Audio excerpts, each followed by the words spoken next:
Howdy YouTube, and welcome to this episode of The Gunman. So this video here, I'll be teaching you guys how to make a custom made gun stand. So it's a pretty basic concept really. You just get yourself a panel dolly. I was lucky enough to get them pretty reasonably priced from my paint manufacturer, my paint distributor.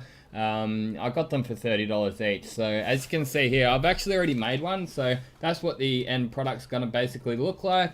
It's really just as simple as getting an air fitting, welding it onto a dolly, filling it up, and then doing your primer and paint work. But I'll take you guys right through the procedure. Why not?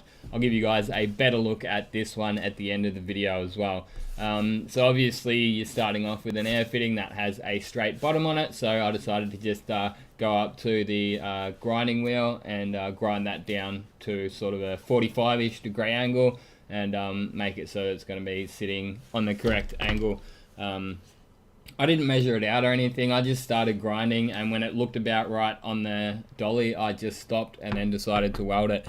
But one thing you do want to get pretty damn close is making sure that this is nice and straight. If you don't, well then it will be obviously all out of balance and it will possibly fall over when you get the gun onto it.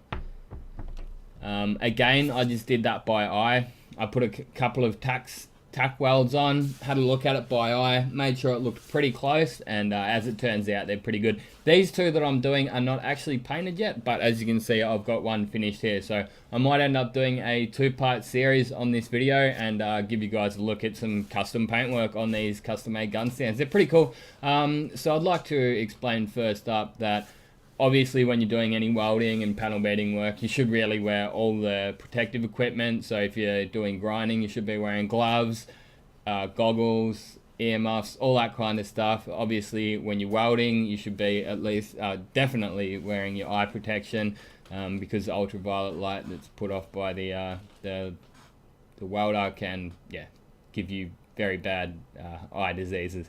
My uncle was a panel beater and he had something that was called a pterygium on his eye, and he would just get, like, when it would flare up, if he spent too much time outside, it would flare up and his eye would just go like really red, but just one of them. So and really when you're welding, you should be wearing full length arm protection as well. There's proper welding jackets, but for what I'm doing here, I just couldn't be bothered. I was in a time frame, I was on my lunch break, I just wanted to get them done. But do what I say, not what I do. So obviously, just the material, I think it's stainless steel. I wasn't even sure if it was even going to weld together. The dolly itself is stainless. I didn't even know if it was going to work. I just thought, hey, I'll give it a shot. If it works, it works. If it doesn't, it doesn't.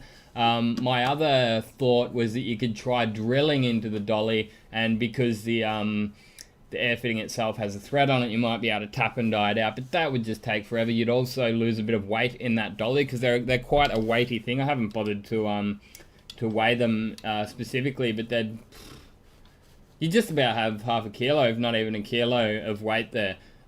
So you kind of need that to counteract the thing from not falling over when you are finished with it.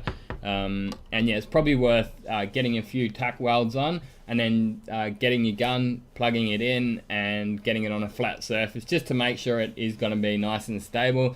If that fitting is off to the left or the right a little bit, well then, as I said before, it's going to possibly fall over. But I can't see any reason, if you got this home and you decided where you wanted to put it, I can't see any reason you couldn't put a bit of double-sided tape underneath it, stick that down to your bench or your shelf or wherever you decide to put it. And I would also like to say that this is not the kind of gun stand that you would use for an everyday gun. It would mainly be for a gun that's on display, which is what you see here. This gun here is a unused DeVilbiss GTI, brand new, basically, never been used before. So I was given that by a follower of this channel from here in Perth. He just said, man, you have it, I've never used it. And I said, man, that's kind of, I don't want to use it, because it's it was my first gun, was a DeVilbiss GTI, so I just see it as a cool gun to have on display. And I've got a couple of other guns, like the very first gun I ever had, which has actually had 15 years worth of use, is what one of these gun stands is actually going to be for when they're finished. So as you see there, once I've got the welds done, and just giving it a bit of a sand back with some, I think it was 120 grit, 80 grit, 180 grit, it wouldn't really matter, just some coarse sandpaper to get rid of any of the splatter, any of the weld splatter that you might be left over with, and any soot and stuff like that, just to enable you to put your body filler on.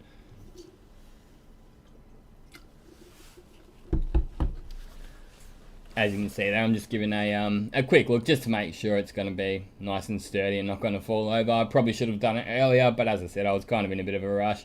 As it turns out, on a flat bench, it is a little bit better than that. Like it did look like it was sort of moving a little bit. They weren't 100% straight. They looked straight when I was welding them, but because I was just doing it on the ground, as you saw before, it sort of looked straighter than what it was when I actually got the clamp, the earth strap off.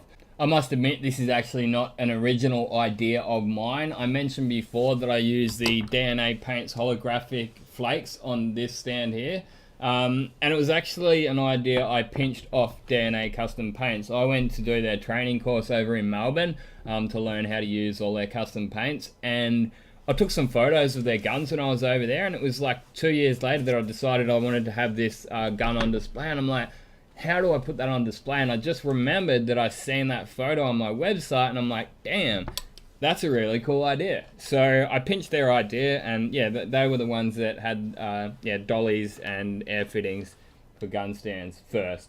But I thought I'd share it with some of you guys. I understand that most people will never use it, but if there's a few people out there that think that's a great idea and they have a few guns that they want to put on display at home, why not? And yeah, I have a bit of fun making these videos, so why not do it? But yeah, as far as the filler goes, just get it until you're happy with it, you know, just fill, sand, fill and sand, and fill and sand until you're happy with it. Prime it, and yeah, if there's a few little pinholes after priming stage, I'm never too worried. Pick them up with some fine filler, re-prime it if necessary. You may or may not have to re-prime it. But yeah, so the casing of this specific air fitting is plastic. So I'll plastic prime that before I painted it, and etch prime the stainless steel dolly itself before I painted that, just to make sure I get adhesion to it. Yeah, don't want to go and have it chipping off on me later down the track. But this one here, I actually didn't even flow coat it. I decided to just slam like 3 or 4 coats of clear right over it. Usually when you're doing flakes, it's best practice to flow coat. But I got enough on the first time, and then I thought I'd leave it for ages and let it shrink right back, and then I might even take it in and flow coat it. But it's one of those things, like nobody else would ever notice that. I'm the only one that really notices that there is a few little sort of pimples sitting up where all the flakes are.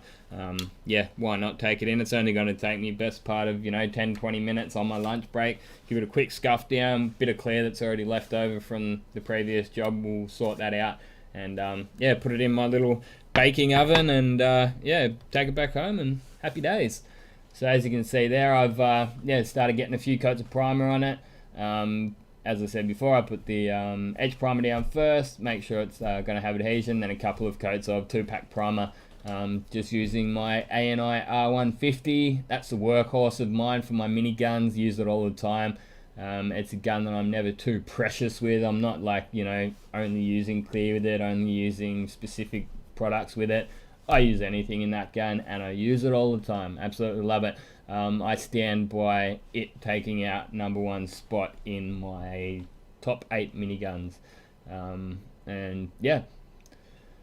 So that's about it for this video, I guess. Hang around for a couple more minutes and I'll give you guys a better look at it without me in the bottom corner, so I'll fill the whole screen up with it. And I hope you guys did enjoy watching this video. If you would like to see a part 2 of this where I do the paintwork on it, let us know in the comments. If I don't get much interest, I might forget about it. Until then, gunners, get out there and paint some shit. Thanks for watching, and this has been another Gunman production. Goodbye.